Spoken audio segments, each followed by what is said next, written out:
எல்லோருக்கும் வணக்கம். குடும்பத்துல சந்தோஷமா இருக்கும்போது கூட திடீர்னு வீட்டம்மா குக்கரை விட்டு எரிஞ்சிருவாங்க. ஏமா இப்படி பண்ண அப்படின்னு கேட்டாக்கா, சாரிங்க பழக்க தோசையில் விட்டு எரிஞ்சிட்டேன் அப்படிம்பாங்க. அதே மாதிரி தான் நம்மளுடைய நிஃப்டி 50 இண்டெக்ஸ் அவங்க இன்னைக்கு க்ளோஸ் ஆக வேண்டியதான், நெகட்டிவா க்ளோஸ் ஆக வேண்டியதான். கடைசி ஒரு காமன் நேரத்தில் கீழிருந்து மேலே விட்டு எரிஞ்சிட்டாங்க. மார்க்கெட் கிட்டத்தட்ட 10 பாயிண்ட் பாசிட்டிவா க்ளோஸ் ஆயிருக்கான். இந்த சமயத்தில் யூஎஸ் மார்க்கெட் கொஞ்சம் லீவ் அப்படின்ற மாதிரி சொல்லியிருந்தாங்க. ஸோ யூஎஸ் எஃப்ஐஸ்னுடைய சப்போர்ட் இல்லையா அப்படின்றது என்னன்னு தெரியல. இந்த சமயத்தில் ஃபாரினர்ஸ்னுடைய டேட்டா பார்க்குறோம், அது எந்த பிரச்சனையும் இல்லை. நம்மளுக்கு 1600 கோடி அவங்க பணத்தை போட்டு தான் வச்சிருக்காங்க. ஸோ நிஃப்டி 10 பாயிண்ட் ப்ளஸில் தான் இருக்குது. இந்த சமயத்தில் நிஃப்டி 50 இண்டெக்ஸ் லாங் டேர்மில் பார்க்குறோம், ஒன் டே சார்ட்டில் பார்க்குறோம். கொஞ்சம் அப்படியே லேஸ் வாக்கில் அப்படியே ஒரு ரெசிஸ்டன்ஸ் பாயிண்ட்டுக்கு லேஸாக காமிக்கிறான். பட் எது எப்படியோ இன்னொரு 10 நாள் 15 நாள் இல்லாமல் மார்க்கெட் மேலேயா கீழேயா அப்படின்ற டெசிஷன் எடுக்க முடியாது. சைட்வேஸ் இருந்தாவே நம்மளுக்கு சந்தோஷம் தான். இந்த ஐடி செக்டரில் பெரிய பெரிய கம்பெனி இருக்குங்க. எல்லாருமே கும்பா பாண்டிகளாக தான் சுற்றி வந்துகிட்டு இருக்காங்க. நீங்கள் டிசிஎஸ் எடுத்து பாருங்க, இன்ஃபோசிஸ் எடுத்து பாருங்க, விப்ரோ எடுத்து பாருங்க. ஆனால் இந்த HCLTech மட்டும் பாருங்க, இவன் மட்டும் எப்படிங்க மேலே வந்தான்? ஒரே ஆச்சரியமா இருக்குங்க. இயற்கை அவனுக்கு இந்த ரேஞ்சில் இருக்கான். அந்த இயற்கையை கீழே போயிட்டு மற்ற எல்லா ஐடி பெரிய பெரிய ஸ்டாக்குகளும் டிசிஎஸ் ஆகட்டும், இன்ஃபோசிஸ் ஆகட்டும், விப்ரோ ஆகட்டும் எல்லாம் கீழே அப்படியே தடவி படுத்துட்டு கிடக்குறான். இவன் மட்டும் இயற்கை பக்கத்தில் திரும்பி வந்துட்டான் பாருங்க.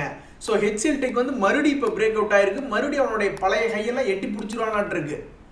ஸோ இந்த சமயத்தில் HCLTech ஷேர் வச்சிருக்கிறவங்களாம் உண்மையிலேயே பெருமைப்பட்டுக்கலாம். இந்த மாதிரி நம்மளுடைய போர்ட்ஃபோலியோவில் ஏறாத கம்பெனி நிறையா இருக்கு. ஒருவேளை இந்த கூட்டு பிரார்த்தனை பண்ணால் நல்லது அப்படிம்பாங்க. அது மாதிரி மொத்தமாக சேர்ந்து அவங்கவுங்க ஒவ்வொருத்தருடைய போர்ட்ஃபோலியோவில் இருக்கிற ஆகாவளி ஷேர்களை சொன்னீங்கன்னா கூட்டு பிரார்த்தனையை பிடிச்சி திட்டி விட்டு அவன் ஏறக்கு வாய்ப்பு இருக்கு.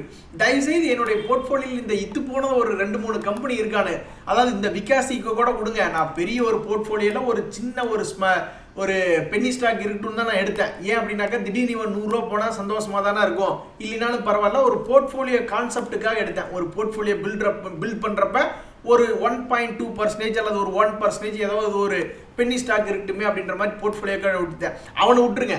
இந்த பாலிப்ளெக்ஸு, அதானி பவர், ராஜேஷ் எக்ஸ்போ, ஈஸ்மை ட்ரிப்பு, இந்த 4 பேர் மட்டும் எனக்கு 10% மேலே லாஸ் இருக்கானு. இவனுங்களை ஏதாவது ஒரு கூட்டு பிரார்த்தனை பண்ணி இவனுங்களை திட்டி விட்டால் தான் வேலைக்கு ஆகும்னு நான் நினைக்கிறேன். இவனுக்கு மட்டும் ஏறாமல் இருக்கானுங்க. நண்பர்களே, உலகமே இது ஒரு ஆகாவளி ஷேர் அப்படின்னு நம்ம வச்சிருக்கிற ஷேர் ஏதாவது முத்திரை குத்தி ஒதுக்கி வச்சிருக்கோம். ஆனால் திடீர்னு அவன் ஏறி நம்மளுக்கு சந்தோஷத்தை கொடுப்பான். இந்த DishTv அப்படின்ற ஷேர்னுடைய ஃபண்டமெண்டல்ஸ் எல்லாம் பார்த்தீங்கன்னா, P&L எடுத்து பார்த்தீங்கன்னாக்கா அவன் தொடர்ந்து ஒரு நஷ்டம் பண்ணக்கூடிய கம்பெனியாகவே சமீபத்தில் இருக்கான். பட் இருந்தாலும் ஷேர் மார்க்கெட்டில் அவனை பாருங்களேன், அவனுடைய சப்போர்ட் எப்பெல்லாம் அவனுக்கு ஒரு சப்போர்ட் கிடைக்குதோ அந்த சப்போர்ட்டை மதித்து அவனையும் மேலே ஏற்றி விடுறாங்க. ஸோ இது நம்ம ஷேர் வச்சிருக்கிறவங்களுக்கு ஒரு இனிமையான சந்தோஷம் தான். இந்த ஷேர் லாபம் பண்ணல, பட் இருந்தாலும் மற்ற லாபம் பண்ணுற ஷேருக்கெல்லாம் கீழே படுத்து கிடக்கிறான்.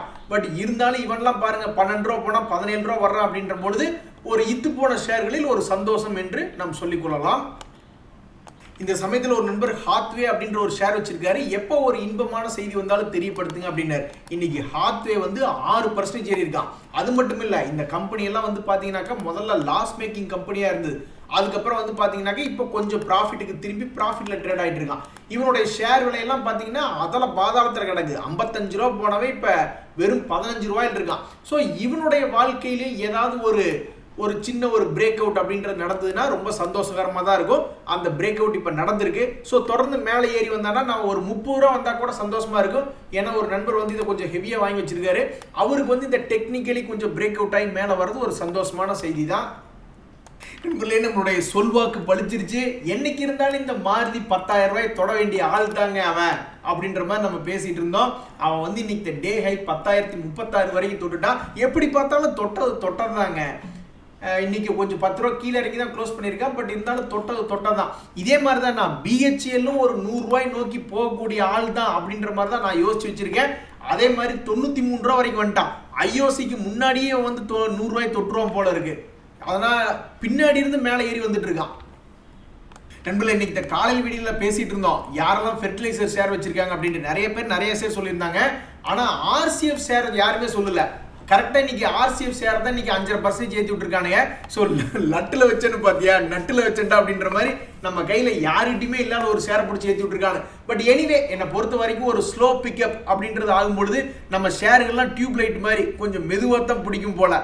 ஸோ கொஞ்ச நேரம் கழிச்சு இவனுங்க எல்லாம் மேலே ஏறி போனதுக்கப்புறம் நம்ம ஷேருக்கெல்லாம் யூபிஎல், இந்த தீபக் ஃபெர்டிலைசரு, கோரமண்டல் இவனுங்க எல்லாம் கொஞ்சம் கொஞ்சம் மெதுவாக ஏறுவானுக்கு போல.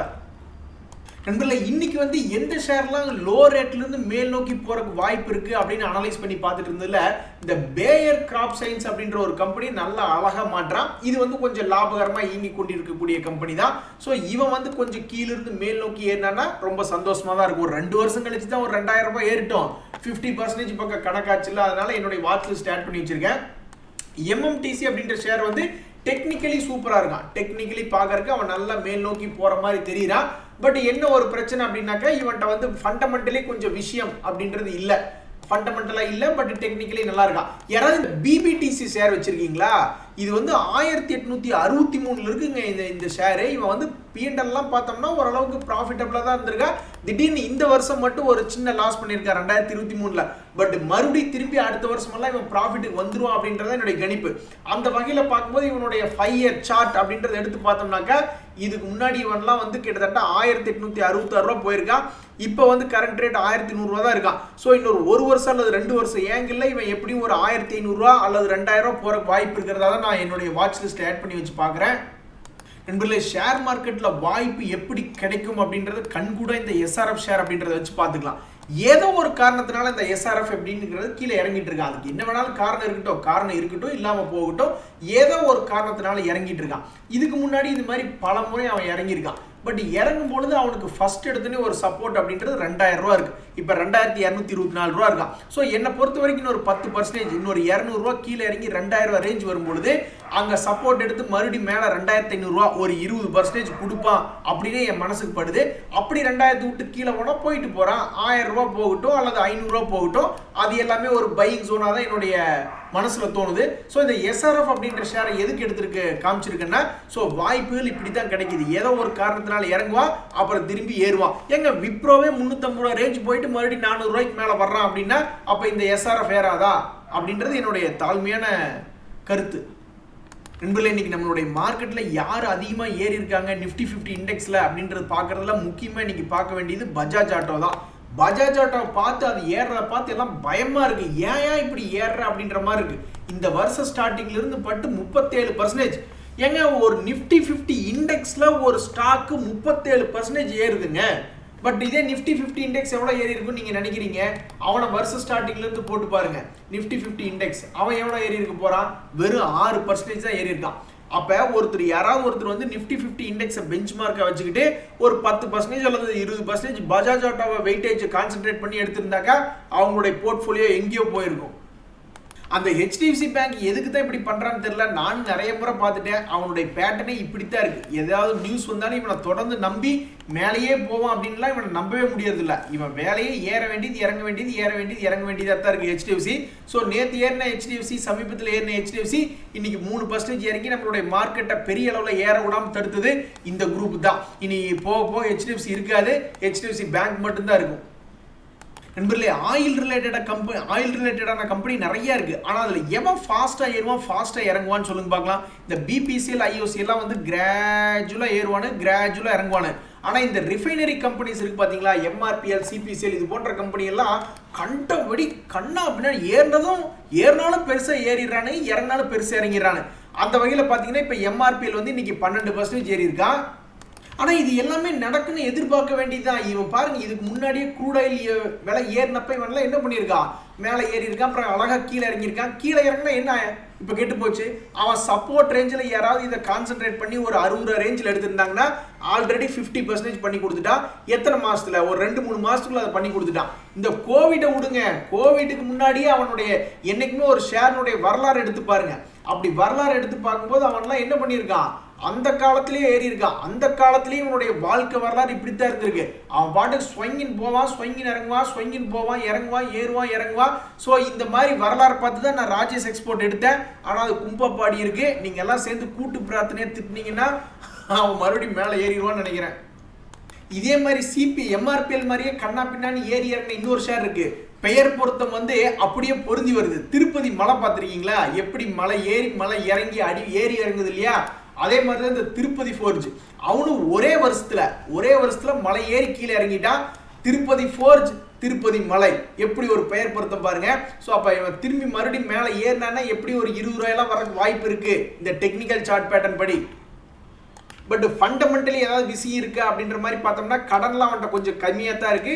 ஷேர் வந்து அவன் சம்பாதிக்கிறத பொறுத்து ஷேர்னுடைய விலையும் கொஞ்சம் சீப்பாக தான் இருக்கு. ஆனால் என்ன பெருசாக சம்பாதிச்சிடறான்னு கேட்டிங்கன்னா வெறும் 6 கோடி 10 கோடி வெறும் 1/2 கோடி 4 கோடின்னு சம்பாதிச்சுக்கிட்டு இருக்கான். இந்த சோகதை ஏங்க கேட்குறீங்க நண்பர்களே, இன்னைக்கு என்னுடைய போர்ட்ஃபோலியோவில் தைரோகேர் அப்படின்ற ஷேர் வந்து நல்லா மேலே வந்துட்டான். திடீர்னு பார்த்தா 550 ட்ரேட் ஆகிட்டு இருந்தான். நானும் வந்து சரி இவன் ரொம்ப லோ ரேட்டில் இருக்கான், இங்கே பார்த்தீங்களா 450 ரூபா ரேஞ்சில் இருக்கான், வாடா செல்லக்குட்டி தங்கக்குட்டி மாமா குட்டின்ட்டு அவனை கொஞ்சி சரி 700 ரூபா வந்துருவான் இன்னொரு 2-3 வாரத்துக்குள்ள அப்படின்ற மாதிரி ஒரு நம்பிக்கையாக கொண்டு இருந்தேன். இவனுக்கு என்ன பிரச்சனைனே தெரியல. பல முறை மேலே ஏறக்கு பார்க்குறான், அப்புறம் படுத்துக்கிறான், அப்புறம் ஏறக்கு பார்க்குறான், அப்புறம் படுத்துக்கிறான், இப்படியே தான் பண்ணிட்டு இருக்கான். பட் என்னைக்கு இருந்தாலும் இவனுக்கு ஒரு நாள் வரும், அந்த நாள் வரையில் 700 ரூபா வரும். 700 ரூபா வரும்போது தான் இந்த நான் தைரோகேரை பிடிச்சி விற்க போகிறேன். நண்பர்களே உங்களுக்கு தெரியாதுல்ல, இந்த LTI Mindtree வந்து எவ்வளோ பெரிய நியூஸ். HDFC தூக்கி அக்கட்டால போட்டுட்டு நிஃப்டி 50க்குள்ள போற ஷேர் வந்து முதல் நாளே அனௌன்ஸ்மெண்ட் தான், முதல் நாளே 15 ரூபா இறங்கித்தான் இருக்கான் 0.3%. ஆனால் இதே விஷயம் வந்து கண்டிப்பாக JSW ஸ்டீலுக்கு நடக்காது அப்படின்றதா என்னுடைய நம்பிக்கை. என்ன ஒரு நியூஸ் வருது அப்படின்னு பார்த்தீங்கன்னாக்கா சென்செக்ஸில் வந்து இண்டெக்ஸை சேஞ்ச் பண்ணும், HDFC தூக்கிட்டு வேற ஏதாவது ஒன்று வைக்கணும். அப்போ அவங்க என்ன பண்ணுறாங்க, HDFC தூக்கிட்டு JSW ஸ்டீலை வைக்கிறாங்க. JSW ஸ்டீல்லாம் வந்து சும்மாவே காலில் சலங்கை கட்டி ஆடுறவன். ஸோ இந்த நியூஸ் கேட்டால் எனக்கு என்னமோ நாளைக்கு ஒரு 5% ஏறுன்னு தான் தோணுது. அவன் 5% ஏறானா இல்லை LTI Mindtree மாதிரி சப்பையா கீழே போய் முடிகிறானா அப்படின்றது இன்னொரு 12 மணி நேரத்தில் தெரிஞ்சிடும். 12 மணி நேரத்தில் தெரியாது, இன்னொரு 2-3 மணி நேரம் சேர்த்திக்கிங்க நண்பர்களே. இது என்ன பிரமாதம், இன்னொரு ஸ்பெஷல் ஐட்டம் ஒன்று வருது பாருங்க. HDFC அப்படின்றது BSE 100 இண்டெக்ஸ்ல இருக்கு, அதை தூக்கிட்டு ஜொமேட்டோ கொண்டு வந்து வைக்கிறாங்க. இது எப்படி இருக்கு அப்படின்னாக்கா நான் ஒரு நல்ல விதமா தமிழ் வார்த்தையில் பேசுவேன், அது வேண்டாம் அப்படின்ற மாதிரி விடுறேன். HDFC ரீப்ளேஸ் பண்ணிட்டு ஜொமேட்டோ உள்ள வருது BSE 100ல. சரி 100 ஆயிடுச்சு. இப்போதான் நம்ம RCF பற்றி பேசிட்டு இருந்தோம். ஒரு நண்பர் வந்து RCF பிரேக் அவுட் ஆயிடுச்சு அப்படின்றார். ஸோ ஃபெர்டிலைசர் சீசன்ஸ் தொடங்கி ஃபெர்டிலைசர் கம்பெனிஸ் எல்லாம் மேலே போச்சுனாக்கா அந்த கம்பெனி வாங்கி வச்சு இவ்வளோ நாள் சும்மா உட்காந்துட்டு இருக்கவங்களுக்கெல்லாம் ஒரு மனசில் ஒரு சந்தோஷம் வரும், வந்தால் சரிதான். ஒரு நண்பர் சொல்கிறாரு இந்த UPL ஷேர் ஏவரேஜ் பண்ணிக்கிட்டே இருக்கேன், அவன் கீழே போயிட்டே இருக்கான் அப்படின்றவர். கவலைப்படாதீங்க, அவனுக்கு ஒரு நல்ல நேரம் பிறக்க மாட்டேங்குது. நல்ல நேரம் பிறந்தா எப்படி ஒரு 100 ரூபாயாவது ஏறக்கு வாய்ப்பு இருக்கிறதா தான் நான் பார்க்குறேன்.